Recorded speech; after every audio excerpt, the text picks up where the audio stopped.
Prólogo a la segunda edición en inglés. Las cifras citadas en este prólogo describen la comunidad tal como era en 1955. Desde que se redactó el prólogo original de este libro en 1939, ha ocurrido un milagro de grandes proporciones. En nuestra primera edición se expresaba la esperanza de que todo alcohólico que viaje, al llegar a su destino, encuentre la comunidad de Alcohólicos Anónimos. El texto original continúa diciendo: ya han brotado en otros pueblos grupos de 2, 3 y 5 de nosotros. Han transcurrido 16 años entre la aparición de nuestra primera edición y la publicación en 1955 de la segunda. En este corto plazo, Alcohólicos Anónimos ha crecido con una rapidez dramática y ahora cuenta con casi 6.000 grupos compuestos por mucho más de 150.000 alcohólicos recuperados. Se encuentran grupos en todos los estados de los Estados Unidos y todas las provincias del Canadá. Hay grupos de Alcohólicos Anónimos que prosperan en las Islas Británicas, los países escandinavos, Sudamérica, África del Sur, México, Alaska, Australia y Hawái. En total, se han hecho comienzos prometedores en unos 50 países extranjeros y territorios de los Estados Unidos. Algunos grupos han empezado a tomar forma en Asia. Muchos de nuestros amigos nos dan ánimo diciendo que esto no es más que un comienzo, solamente el augurio de un desarrollo futuro más grande. En Akron, Ohio, en junio de 1935, de una conversación entre un corredor de bolsa de Nueva York y un médico de Akron, se produjo la chispa que iba a convertirse en el primer grupo de AA. 6 meses antes, después de un encuentro con un amigo alcohólico que había estado en contacto con los grupos Oxford de aquel entonces, una súbita experiencia espiritual le había quitado al corredor de bolsa la obsesión por beber. También le había ayudado mucho el ahora difunto Dr. William Silkworth, un especialista en alcoholismo de Nueva York, a quien los AA de hoy día consideran como un santo de la medicina y cuya narración de los primeros días de nuestra sociedad aparece en páginas posteriores. Por intervención de este médico, el corredor comprendió la gravedad del alcoholismo. Aunque no podía aceptar todos los preceptos de los grupos Oxford, estaba convencido de la necesidad de un inventario moral, una confesión de los defectos de la personalidad, reparación a los daños, así como de la necesidad de ser de utilidad y ayuda a otros, y de creer en y de depender de Dios. Antes de viajar a Akron, el corredor de bolsa había trabajado duramente con muchos alcohólicos, basándose en la teoría de que solo un alcohólico podía ayudar a otro alcohólico, pero solo logró mantenerse sobrio a sí mismo. Estaba en Akron por un asunto de negocios que, por haber fracasado, le dejó con gran miedo de volver a beber. Se dio cuenta repentinamente de que, para salvarse a sí mismo, tenía que llevar el mensaje a otro alcohólico. Ese otro alcohólico resultó ser el médico de Akron. Ese doctor había tratado repetidas veces de resolver su dilema alcohólico por medios espirituales, sin poder lograrlo. Pero cuando el corredor de bolsa le comunicó la descripción dada por el doctor Silkworth del alcoholismo y de la desesperanza de quien lo sufra, el médico comenzó a buscar el remedio espiritual de su enfermedad con una buena voluntad que nunca antes había tenido. Logró su sobriedad y por el resto de su vida, murió en 1950, y no volvió a beber. Esto parecía demostrar que un alcohólico podía afectar a otro de una forma en que ninguna persona no alcohólica pudiera hacerlo. Indicaba también que un trabajo arduo y dedicado de un alcohólico con otro era vital para la recuperación permanente. Desde ahí, los dos hombres empezaron a trabajar casi frenéticamente con los alcohólicos que llegaban al pabellón del Hospital Municipal de Akron. Su primer caso, uno muy extremo, se recuperó inmediatamente, convirtiéndose en el AA número 3. Nunca volvió a beber. Siguieron haciendo sus trabajos en Auburn durante todo el verano del 1935. Hubo muchos fracasos, pero aquí y allá un éxito alentador. Cuando el corredor de bolsa regresó a Nueva York en el otoño de 1935, se había formado el primer grupo de AA, aunque en aquel entonces nadie se dio cuenta de esa realidad. Otro grupo pequeño prontamente tomó forma en Nueva York, seguido en 1937 por la formación en Cleveland del tercer grupo. Aparte de estos tres grupos, había otros alcohólicos esparcidos que habían captado las ideas básicas en Auburn o Nueva York y estaban intentando formar otros grupos en otras ciudades. Para fines de 1937, el número de miembros que llevaban sobrios un tiempo sustancial era suficiente como para convencer a todos los miembros de que una nueva luz había penetrado el mundo oscuro del alcohólico. A los aún pocos seguros primeros grupos les parecía que ya era hora de comunicar al mundo su mensaje y experiencia única. Esa resolución dio fruto en la primavera de 1939 con la publicación de este volumen.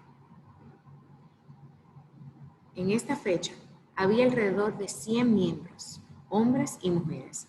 La sociedad todavía en cienes y sin nombre empezaba a conocerse ahora por el del título de su libro, Alcohólicos Anónimos. El periodo de volar a ciegas terminó y AA entró en una nueva fase, la de sus tiempos pioneros. Con la aparición del nuevo libro, empezaron a suceder muchas cosas. El doctor Harry Emerson Fosdick, clérigo distinguido, hizo una reseña halagadora del texto.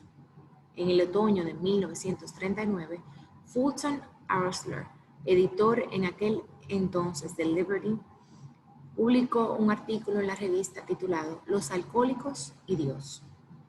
El artículo suscitó una avalancha de unas 800 frenéticas solicitudes de información que llegaron a la pequeña oficina que se había establecido en New York. Cada solicitante recibió una respuesta detallada. Se enviaron folletos y libros por correo. A los viajantes de negocios, miembros de grupos de AA ya existentes, se les informó de estos posibles principiantes. Se iniciaron nuevos grupos y para el asombro de todos, se veía que el mensaje de AA podía transmitirse tanto por correo como de boca en boca. A fines de 1939, se estimaba que unos 800 alcohólicos estaban en camino de recuperación. En la primavera de 1940, John D. Rockefeller, Jr., celebró una cena para muchos de sus amigos, a la cual invitó a unos AA para que contaran sus historias. Las agencias noticieras internacionales hicieron reportajes acerca del evento. Otra vez, la oficina fue abrumada por solicitudes de información y mucha gente iba a las librerías buscando ejemplares del libro de Alcohólicos Anónimos. Para marzo de 1941, el número de miembros había ascendido rápidamente a 2,000. Luego, Jack Alexander redactó una crónica que aparecía como artículo principal en el Saturday Evening Post, la cual pintaba una imagen tan convincente de AA para el público en general que experimentamos una verdadera inundación de alcohólicos que necesitaban ayuda. Para fines de 1941, AA ya en plena velocidad. Para fines de 1941, AA tenía unos 8,000 miembros. El desarrollo de AA estaba ya en plena velocidad. AA se había convertido en una institución nacional. Entonces, nuestra sociedad entró en el periodo tumultuoso y emocionante de su adolescencia. La prueba a la que tenía que enfrentarse era la siguiente. ¿Podrían reunirse y trabajar en armonía estos numerosos y una vez erráticos alcohólicos? Había disputas acerca de los requisitos para ser miembro, acerca de la dirección y del mando y del dinero. Habría aspiraciones de poder y de prestigio. Habría diferencias de opinión que pudieran causar un cisma en AA. Pronto, AA se veía asediada por estos mismos problemas en todas partes y en todo grupo. Pero de esa experiencia, al principio espantosa y trastornadora, surgió el convencimiento de que los AA tenían que mantenerse unidos o morir solos. Teníamos que unificar AA o desaparecer de la escena. Como habíamos descubierto los principios según los cuales el alcohólico individual podría vivir, así teníamos que desarrollar principios según los cuales los grupos de AA y AA como un todo pudieran sobrevivir y funcionar con eficiencia. Se creía que no se podría excluir a ningún hombre o mujer de nuestra sociedad, que nuestros líderes podrían servir, pero nunca gobernar, que cada grupo debería ser autónomo y que no debería haber ningún tipo de terapia profesional. No habría honorarios ni cuotas. Se cubrirían nuestros gastos por nuestras contribuciones voluntarias. No debería haber sino un mínimo de organización, incluso en nuestros centros de servicios. Nuestras relaciones públicas se basarían en la atracción y no en la promoción. Se decidió que todos los miembros deberían ser anónimos ante la prensa, la radio, la TV y el cine. Y no deberíamos, bajo ningún concepto, dar recomendaciones a entidades ajenas, forjar afiliaciones o meternos en controversias públicas. Esto era la sustancia de las 12 tradiciones de AA, enunciadas completamente en las páginas 262 y 263 de este libro. Aunque ninguno de estos principios tenía la fuerza de regla ni ley, para 1950 habían llegado a tener una aceptación tan generalizada que fueron confirmados por nuestra primera convención internacional, efectuada en Cleveland. Hoy día, la unidad extraordinaria de AA es una de las ventajas más grandes que tiene la sociedad. Según se iban allanando las dificultades de nuestra adolescencia, la aceptación de AA por parte del público en general iba creciendo a pasos agigantados. Para esto había dos razones principales: el gran número de recuperaciones y de familias reunidas. En todas partes, estos hechos dejaban su impresión. El 50% de los alcohólicos que llegaron a AA e hicieron un esfuerzo sincero lograron la sobriedad y se mantenían sobrios. El 25% logró la sobriedad después de algunas recaídas y entre los demás, los que quedaban en AA mejoraban. Otros miles llegaron a AA y al comienzo decidieron que no querían el programa, pero muchos de ellos, alrededor de los 2/3, empezaron a volver a AA con el paso del tiempo. Otra razón para la extensa aceptación de AA eran los buenos oficios de nuestros amigos, de la medicina, la religión y la prensa, quienes con otros incontables se convirtieron en competentes y dedicados partidarios nuestros. Sin su apoyo, AA no habría hecho sino un progreso lentísimo. Algunas de las recomendaciones de los primeros amigos de AA, de la medicina y la religión, se encuentran en páginas posteriores. Alcohólicos Anónimos no es una organización religiosa, ni tampoco ha adoptado AA ningún punto de vista médico en particular, aunque cooperamos mucho y muy a menudo con los médicos y los clérigos. Ya que el alcohólico no respeta a nadie, constituimos una muestra representativa de la población norteamericana y en otros países. Se está desenvolviendo el mismo proceso democrático de igualación.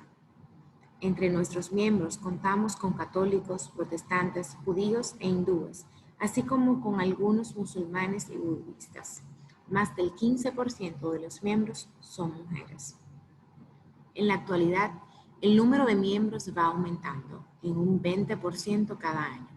Hasta la fecha, solo hemos arañado la superficie del problema global del alcoholismo, de los millones de alcohólicos y posibles alcohólicos del mundo.